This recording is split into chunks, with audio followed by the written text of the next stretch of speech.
రాష్ట్ర ప్రభుత్వం ప్రవేశపెట్టిన ఏపీ బడ్జెట్ చాలా బాగుందని జనసేన నేత మాజీ డీసీసీబీ చైర్మన్ రాంబాబు అన్నారు.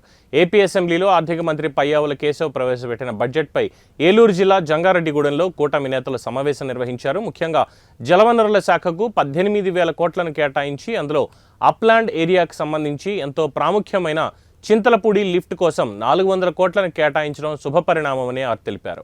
పోలవరానికి కూడా 6,705 కోట్ల కేటాయింపు ప్రాజెక్టు పూర్తికి ఎంతగానో ఉపయోగపడుతుందన్నారు. రానున్న 2 ఏళ్లలో చింతలపూడి, పోలవరం రెండూ కూడా పూర్తి అవుతాయని పేర్కొన్నారు. ఈ సందర్భంగా సీఎం, డిప్యూటీ సీఎం, ఆర్థిక మంత్రికి కూటమి నేతలు ధన్యవాదాలు తెలిపారు.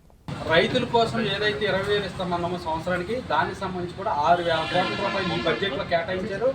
ఈ యొక్క ఆర్థిక సంవత్సరంలోనే ఆ డబ్బులన్నీ కూడా ఖర్చు పెట్టబోతా ఉన్నారు. ఇది రైతుల పక్షాన ఈ ప్రభుత్వానికి ఉన్నటువంటి చిత్తశుద్ధి. కోట్ల రూపాయలు కేటాయింపులు చేసి ఈ యొక్క బలహీన ఏదైతే మైనార్టీలకు సంబంధించి కూడా దాదాపు 5,434 కోట్లు, అంటే అది ఒక 50,000 కోట్లు, ఇది ఒక 20,000 కోట్లు, ఈ యొక్క 10,000 కోట్లు, అంటే మొత్తం బడ్జెట్లో సింహభాగం అంతా కూడా అట్టడుగు వర్గాలకే మరి అప్లిఫ్ట్ చేయడానికి, వారి యొక్క జీవిత ప్రమాణాలు మెరుగుపరచడానికి బడ్జెట్లో కేటాయింపులు జరగటం.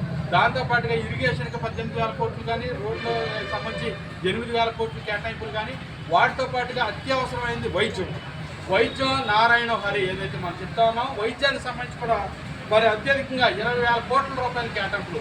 ఓవరాల్గా పోలవరానికి 6,075 కోట్లు కేటాయించడం అనేది ఈ ప్రభుత్వానికి ఈ యొక్క ప్రాజెక్టుల మీద, ఈ యొక్క ప్రజల మీద ఉన్నటువంటి చిత్తశుద్ధికి నిదర్శనంగా ఈ సందర్భంగా తెలియజేస్తూ ఈ